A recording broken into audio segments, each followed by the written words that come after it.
Jake Harris woke up before sunrise on a Tuesday morning with an overwhelming urge to go hiking through the restricted zone near the old research facility where his father used to work.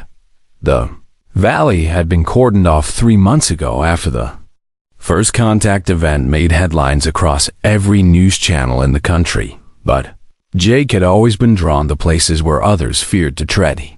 He packed a small backpack with water and some protein bars, then left a note on the kitchen counter for his sister Lisa, who worked the night shift at the hospital downtown.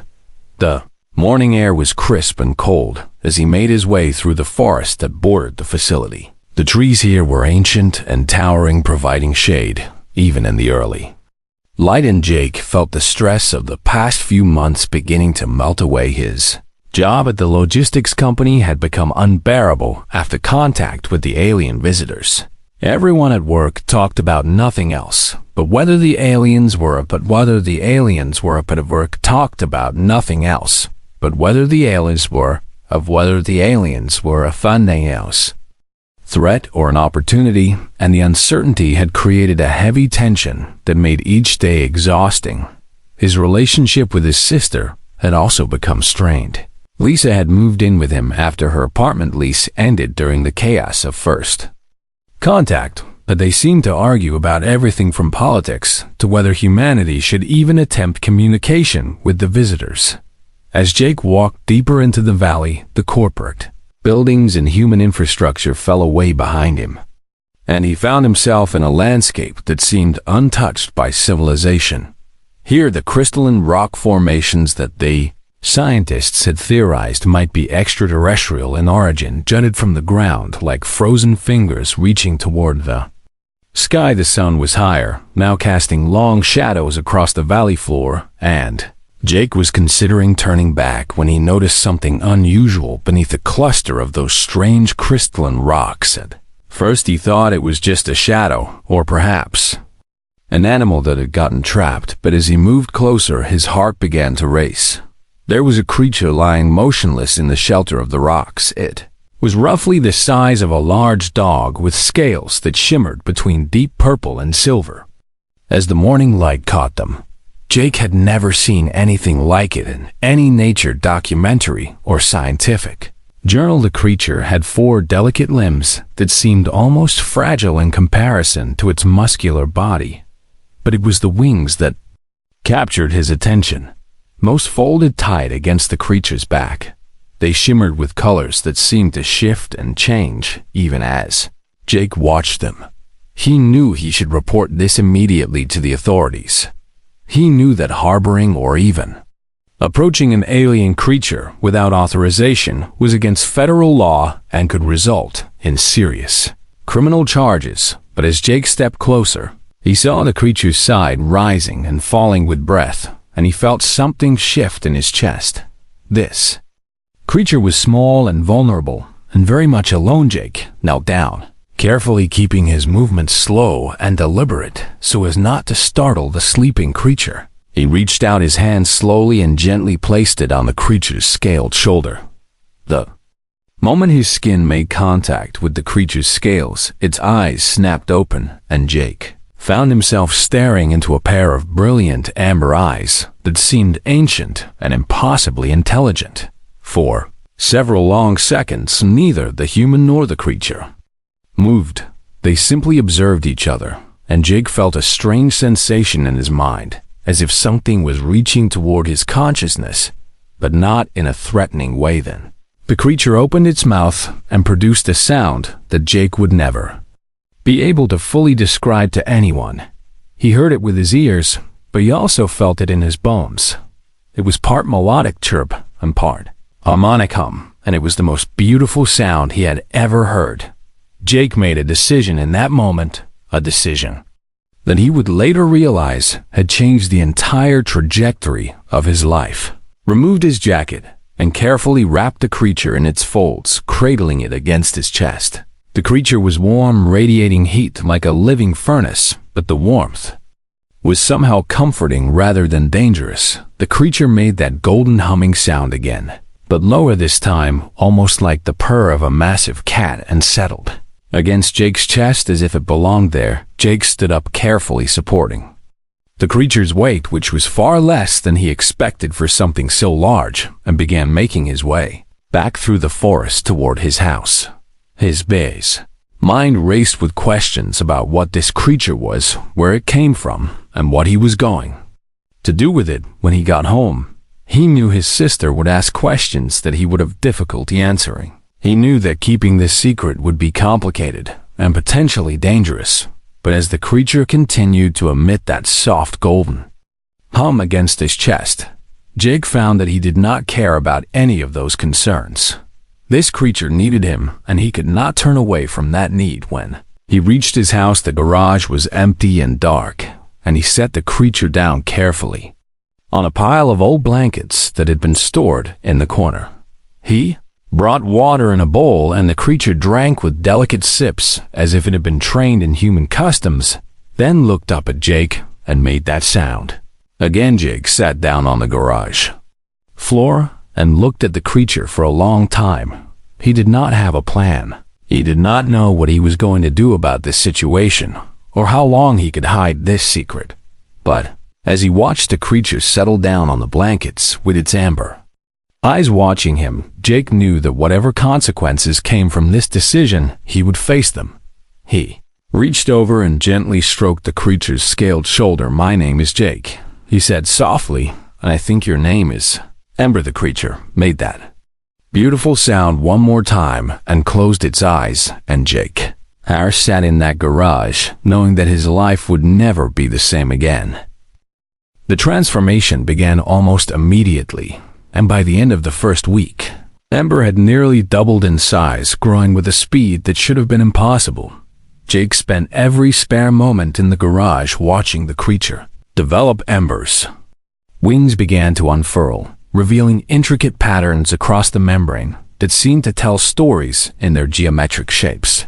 The scales hardened and deepened in color, developing an almost metallic sheen while still maintaining that warmth that Jake had felt on their first meeting. He brought scraps of meat from the grocery store, uncertain what the creature actually ate, but Ember consumed everything with careful precision, never aggressive, always deliberate. When Lisa discovered Ember, it happened by accident. Jake had left the garage door slightly ajar while bringing in more supplies, and his sister came home early from a double shift at the hospital. Her scream echoed through the house, and Jake's heart stopped in his chest. He ran downstairs expecting to find disaster, but what he found instead was his sister standing frozen in the garage doorway while Ember approached her with that elegant gait that had developed over the past 2 weeks. The creature was not threatening in any way. Jake could see Ember simply extended that tapered snout toward Lisa and made the golden humming sound that meant curiosity and patience. Lisa stood absolutely still, her eyes wide and her breath coming in short gasps as Ember gently touched her outstretched hand with its snout. Jake's sister Lisa had always been the hard one, the practical one, toughened by years of dealing with their father's illness and death, and hardened further by long shifts in the emergency room where she saw the worst things that humanity could experience. But Jake watched as her face softened as she touched Ember's scales, and he saw tears begin to stream down her cheeks.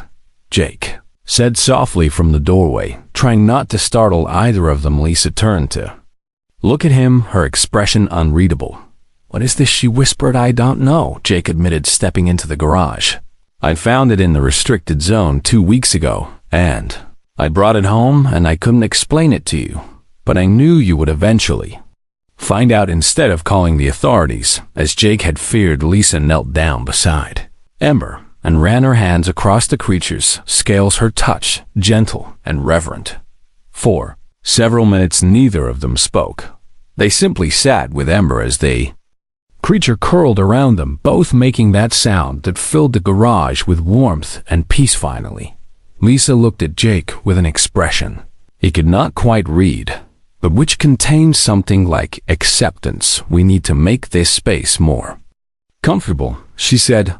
"We need heat and proper food, and we need to figure out what this creature actually is over The next 2 weeks, they worked together to transform the garage into a sanctuary. They installed heating lamps that they adjusted carefully. To find the temperature that Ember seemed most comfortable with, Lisa brought home nutrient-dense foods from the hospital, refusing to explain to her co-workers why she needed so much high-protein material. They covered the windows with blankets to keep the space private and created a comfortable sleeping area with blankets and soft surfaces where Ember could restand as they cared for the creature. Something shifted between the three of them. Jake noticed it first in small moments, like when he came home upset from a conversation with his boss, and Ember immediately approached him, resting its head on his shoulder while making that soothing hum. Lisa experienced it when she came home crying after losing a patient in surgery and found Ember waiting at the garage door, as if the creature had sensed her distress from inside the house. The bond was growing, and it was not a simple one between human and animal. It was something deeper, something that suggested a level of understanding and communication that should not have been possible. One night, about 3 weeks after Ember's arrival, Jake sat alone in the garage, watching the creature sleep, and Ember suddenly opened its eyes and made a sound different from the golden hum. This sound was new and complex, carrying within it something that felt like language. The moment the sound left Ember's mouth, Jake felt understanding bloom in his mind, like a flower opening to sunlight. A series of images flooded his consciousness, and he saw what Ember had seen. He saw a nest in a crystal cave that glowed with internal light. He saw other creatures like Ember, but much larger and more formidable, their scales shimmering with power and age. He saw Ember as a much younger creature, being cared for by those larger beings with gentleness and affection. He saw the moment when something went wrong, bright flash of light and pain and separation, the feeling of falling through the sky with no control over where the descent would end. The crash, landing in the restricted zone. The images faded, and Jake sat in the garage, breathing hard, with tears on his face. When Lisa came home that night, Jake called her into the garage and tried to explain what he had experienced. She listened carefully, without interrupting, and when he finished, she simply nodded. "That means it trusts you," she said. "We need to protect that trust." From that moment forward, their purpose became clear. They were no longer just hiding a creature. They were providing sanctuary to a being that had been separated from its family, and they were being given something precious in return: connection, an understanding that transcended the boundaries of species. The morning that federal agents surrounded Jake's house came without warning. Woke to the sound of vehicles and shouting outside his bedroom window, and his stomach dropped immediately, knowing that the secret they had kept for so long had finally been discovered. By the time he made it downstairs, Lisa was already in the living room, facing down a stern-looking woman in a dark suit flanked by armed soldiers in tactical gear. The woman introduced herself as Captain Raymond Walsh with the Department of Extraterrestrial Relations, and her message was delivered with cold efficiency. "You are harboring an illegal alien life form in violation of the Neutral Contact Treaty," she said. "The creature must be surrendered immediately." Jake felt Lisa tense beside him, and he could see his own fear reflected in his sister's eyes. "The creature is a juvenile Varanox," Walsh continued, pointing to a document on the table. "These are one of the species that made contact with our government 3 months ago. Their family has been negotiating its return. It is not your property. It is not your responsibility." Jake's voice came out steadier than he felt as he spoke. "Its name is..." Ember. Walsh did not blink at this information. "The creature will be transferred to a federal containment facility for study and observation. You will both face charges for illegal harboring of extraterrestrial life, but full cooperation may reduce your sentences." Lisa stepped forward, her voice sharp and dangerous. "What study and observation code for experimentation?" Walsh said nothing, but the silence was answer enough. Before anyone could speak again, they heard the sound echoing through the house. It was Ember's hum, but transformed into something far more powerful and resonant. It rolled through the walls and floors with visible impact, rattling windows and making every person in the room wince. The garage door exploded outward, and Ember emerged into the living room. What emerged was not the manageable creature that Jake and Lisa had been caring for, but a being of devastating beauty and raw power. Ember stood 8 feet tall with wings fully extended, spanning nearly 20 feet across the room. The scales blazed with internal light as if the creature contained its own personal constellation. The room filled with colors of purple and silver and gold as the light played across every surface. Walsh's hand went immediately to her weapon, but her fingers froze before she could draw. Every soldier in the room aimed their weapons at Ember, but none of them fired. The creature opened its mouth and emitted that sound again, and this time, everyone in the room understood that it was not a roar of aggression, but a voice carrying words that transcended language. In government offices across the city and military installations and in the halls of the United Nations, that same sound was heard simultaneously.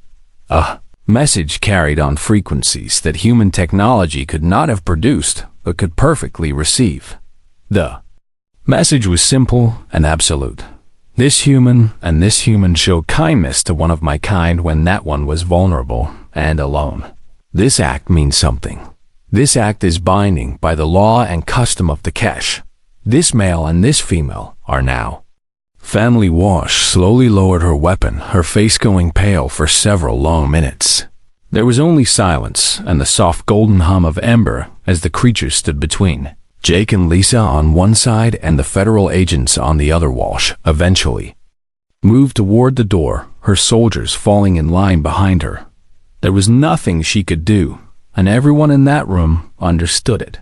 The moment Ember had declared the bond official, no government on Earth had the authority or the power to break it. As the agents filed out of the house, Jake moved closer to Ember and placed his hand on the creature's scaled shoulder.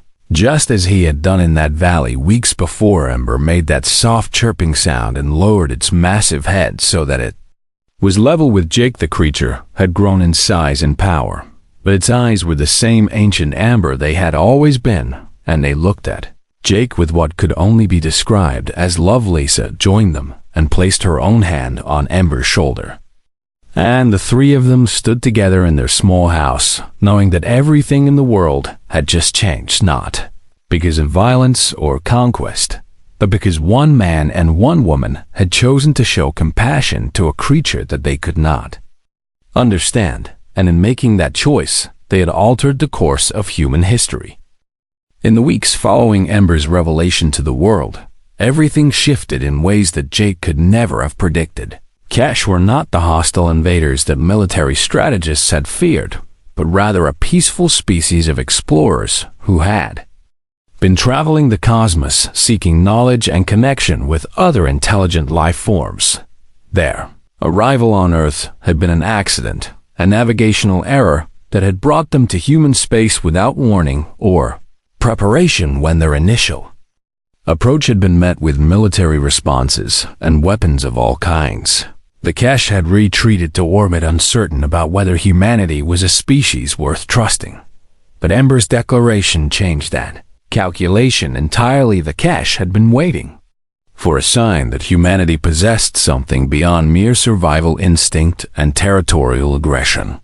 They had been searching for evidence of compassion and connection, and they had found it in the most unlikely way. Scientists and diplomats from every nation on Earth began working with the Kesh to establish protocols for peaceful contact and cultural exchange. Jake watched from the sidelines as historians later called the event the greatest diplomatic breakthrough in human history, and he found the weight of that knowledge both humbling and slightly ridiculous. He had simply helped an injured creature. He had not been trying to change civilization, but that is precisely what had happened. As the weeks turned into months, Ember grew at an accelerating rate until the creature needed a much larger space than Jake's garage could provide. The backyard became a sanctuary with careful engineering and design to create a space where an increasingly large dragon-like creature could Live while remaining connected to the humans it loved, scientists wanted to study Ember relentlessly. They wanted to understand the creature's biology and cognition. They wanted to know everything about Varnak's physiology and psychology. Diplomats wanted to consult with Ember about the intricacies of Kesh culture and language, and philosophy. Politicians wanted to use Ember as a symbol of humanity, united with alien kind, proving to the world that peaceful coexistence was possible. But Ember had different priorities. The creature grew until it towered over the sanctuary at 40 feet in length, with wings that could blot out the sun when extended fully. Its scales became increasingly luminous, as if the creature was somehow absorbing and storing the light of the universe itself. Its intelligence manifested not just in communication, but in genuine wisdom. Despite all the attention and all the demands on its time, Ember kept returning to Jake and Lisa. The creature would spend hours in the sanctuary, simply resting its massive head on the ground, while Jake sat beside it, running his hands across the creature's scales. When Lisa had difficult nights at the hospital after losing patients or dealing with human suffering at its most raw, Ember would listen as she talked about her work and the weight she carried. The creature did not try to fix the pain. It simply acknowledged it and held space for it. One evening, as the sun was setting over the sanctuary, Jake sat with Ember and tried to explain what the creature meant to him. "You showed up when I needed you most," he said. "I was lost and struggling and angry at the world, and then you arrived, and suddenly nothing seemed as dark." Ember made a soft sound, and Jake felt understanding bloom in his mind again. The creature was saying that the feeling was mutual, that Jake had been the one who showed Ember that compassion existed among the stars, that in showing kindness to a stranger, the human had proven that trust was possible. Over the course of a year, the presence of Ember in Jake's small town became a catalyst for change. Research stations were established where human scientists and Kesh scholars worked side by side, studying everything from biology to art to philosophy. Cultural exchange programs brought young people from both species together, creating friendships and understanding that transcended evolutionary distance. When violence threatened to break out between an extremist human group that opposed alien presence and young Kesh settlers who had begun to establish a community nearby, Ember appeared before both groups. The creature did not roar or threaten or use its vast power to coerce either side. Ember simply lay down between them a physical barrier of flesh and scale and intelligence. The reminder of what was actually at stake was enough. The violence never came, and through it all, Jake remained at the center of this quiet revolution.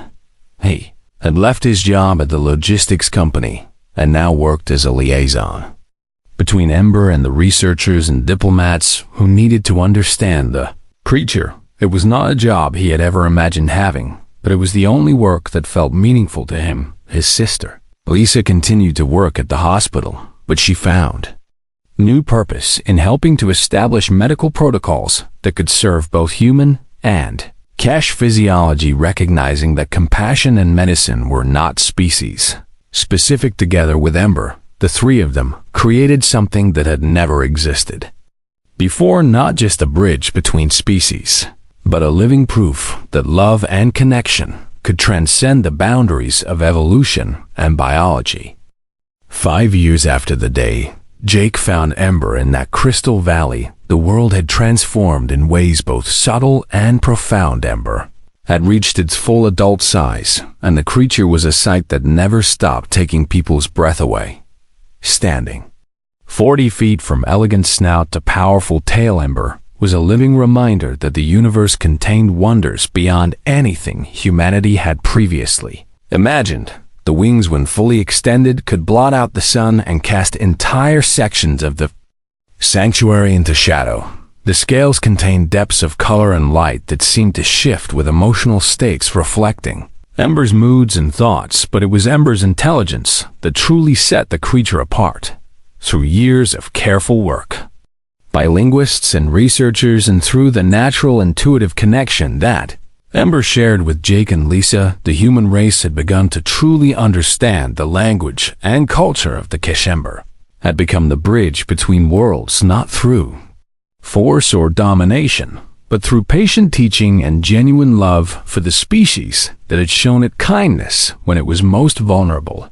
It was Ember who suggested the joint research stations that now dotted the planet where human scientists worked. Alongside Kesh scholars in pursuit of knowledge that benefited both civilizations, it was Ember who proposed the cultural exchange programs that sent young humans to learn about Kesh art and philosophy, and sent young Kesh to experience human music and literature and sport. It was Ember who, when violence and fear threatened to tear the fragile peace apart, appeared before the angry crowds, and through the sheer presence of what the creature represented reminded everyone what they were building. Together, the extremists who had opposed the alien presence eventually learned that Ember could not be threatened or intimidated or swayed by propaganda. When a human supremacist group attempted to attack the Kesh settlement, Ember had appeared between them and the attackers.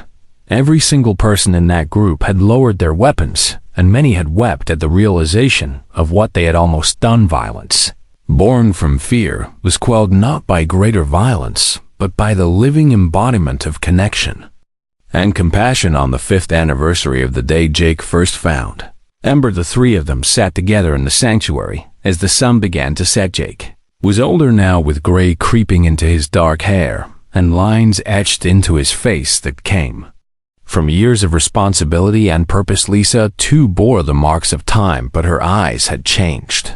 The weariness that had defined her in those early days was gone, replaced by a peace that came from knowing that her work mattered, that her compassion had rippled outward in ways she could never have imagined. Ember rested its great head between them, just as it had done countless times before, and that familiar golden hum filled the sanctuary. With warmth, Jake thought back to that moment of discovery in the valley, the foolish, impulsive decision to wrap an alien creature in his jacket and carry it home against all logic and law. He thought about how that single act of kindness had rewritten the future, not just for himself and Lisa, but for all of humanity. He thought about the millions of people who would never know his name, but whose lives had been changed by that choice. Ember made a soft sound, and Jake understood, not through words or visions, but through something deeper and more profound than either of those. The creature was expressing gratitude not just for being saved, but for being loved, for being seen as something worthy of protection and care and genuine affection. Despite being a being of such power and intelligence, Ember had allowed itself to be vulnerable with Jake and Lisa, and in doing so, the creature had taught humanity something that they desperately needed to learn: that strength and compassion were not opposites, that the most powerful action was not conquest or domination, but the choice to open one's heart to another being. Lisa reached out and touched Ember's shoulder in the exact spot where Jake's hand had first made contact all those years ago. "Thank you," she whispered, and her voice carried layers of meaning beyond the simple words. Ember made that familiar purring sound, and the golden hum grew louder, filling the sanctuary with light and warmth. Outside the sanctuary, the stars were beginning to appear in the darkening sky. Somewhere in the vast distances between worlds, other Kesh were making their way toward human planets, carrying with them the knowledge that connection was possible, that compassion could bridge any gap, that kindness could change everything, all because one man had walked into a restricted valley and found a creature in need, all because he had refused to see that creature as anything less than a being worthy of love and protection, all because he had trusted his heart instead of following the rules in the sanctuary. The three of them sat together in the gathering darkness, a human male, a human female, and a creature from another world, bound together by something that transcended species and evolution and logic. This was the moment that historians would later point to as the real beginning of the partnership between humanity and the Keshnot. The moment of first contact, or the diplomatic negotiations, or the signed treaties, but the moment when three beings from different worlds chose connection over fear and In making that choice, they had changed the universe forever.